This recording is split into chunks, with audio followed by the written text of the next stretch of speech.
During the war in the USSR, there was one order that was never given. It wasn't written down. It wasn't recorded. But because of it, hundreds of people survived. And the strangest part is, the commander who was supposed to give that order disappeared that same night. Winter, the front line. Soldiers are waiting for the signal. According to the plan, the assault should begin in the morning. Everyone understood. They had almost no chance. The radio works. The commander is alive. The order must come. But 1 hour passes. Then another. No attack. No movement. And then a message arrives. The positions ahead were destroyed by enemy artillery. If the order had been given, the whole battalion would have been there. When the soldiers went to the headquarters, the commander was gone. No body. No signs of a struggle. No explanation. Documents on the table. A clock stopped on the wall, as if he simply walked out and never returned. After the war, he wasn't judged. He wasn't awarded. He wasn't even mentioned. The official report said only, communication lost, cause unknown. The story was buried. But among themselves, the soldiers said something else, that the commander found out about the trap, that he realized the order meant death, and he did the only thing he could, nothing. Sometimes a hero is not the one who gives the order, but the one who chooses not to give it. His name never entered the history books, but if he had spoken that night, there would be no history for those who survived.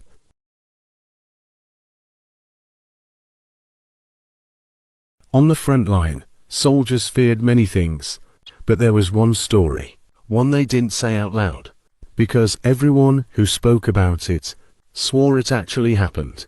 They said there was a man who returned from a mission after he had already been declared dead. It started with a small recon squad, 5 men sent behind enemy lines. Only one of them was experienced enough to lead, Sergeant Antonov. Radio contact broke. The squad didn't return. At dawn, scouts found the place. Burned trees, torn ground, shattered helmets, 4 bodies, and 1 dog tag lying alone in the mud. Antonov A.S. confirmed here. He was dead. Everyone believed it. 3 days later, a soldier walked into the camp, dirty, frozen, barely standing. It was Antonov. But something was wrong. He didn't react when spoken to, didn't explain how he survived, didn't say a word. His uniform was torn. His hands were shaking. His eyes were empty, as if he was looking through people. 3 days later, a soldier walked into the camp, dirty, frozen, barely standing. It was Antonov. But something was wrong. He didn't react when spoken to, didn't explain how he survived, didn't say a word. His uniform was torn. His hands were shaking. His eyes were empty, as if he was looking through people. A rescue team was sent. What they found shocked everyone. A captured Soviet squad, starving but alive. They said a man saved them, a soldier who brought them water, showed a tunnel, and told them, help is coming. Follow these coordinates. When asked who he was, every survivor, Sergeant Antonov. But at that same moment, Antonov was sitting in camp, wrapped in a blanket, silent and barely conscious. He couldn't have been there. When officers returned to question him, Antonov was gone, his bed empty, his dog tag missing, footprints leading outside the camp, and disappearing into the snow.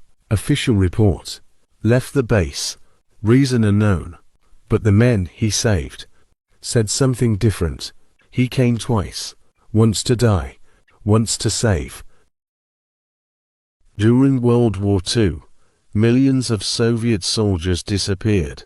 Some were declared dead. Some were taken prisoner.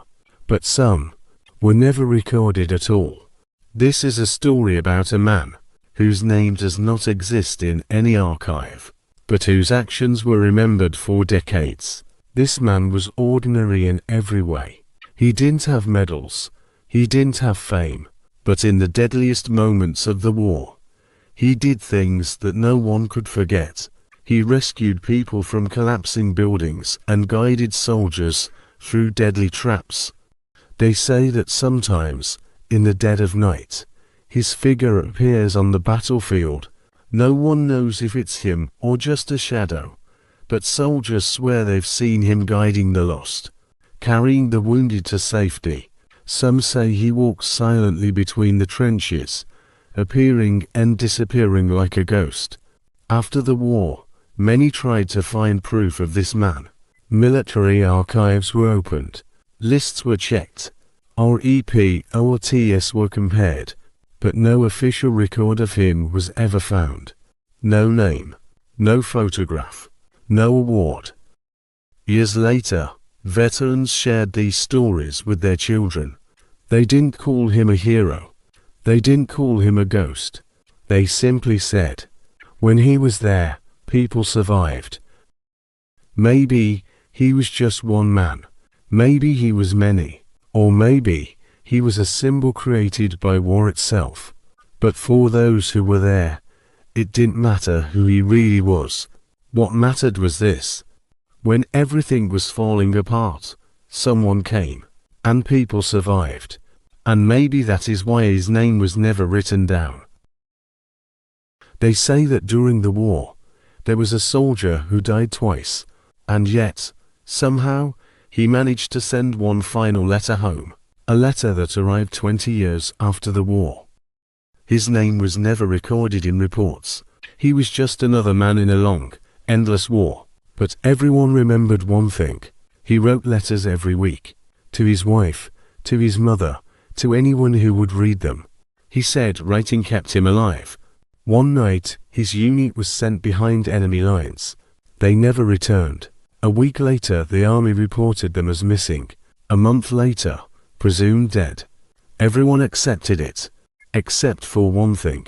The field post office received one last envelope from him. But in a small village, his mother received a letter. Old, yellow, stamped by the USA military post. Dated the same day her son disappeared, but the ink was fresh, as if it had been written yesterday. It said only this: don't wait for me, but don't cry either. I did my duty. And I'm still walking home, just slower than others. The post office checked the stamp. It was impossible. That unit was destroyed. The route was closed. The mail system that delivered his letter did not exist anymore. But the letter was real. The signature was his. Some said he survived and wandered 4 years. Others said a stranger delivered it for him. But old soldiers whispered, the dead don't write, unless something keeps them going. The letter remains in the family to this day. No one knows how it arrived. No one knows who delivered it. But one thing is certain. He kept his promise. He returned home. Even if it took him 20 years.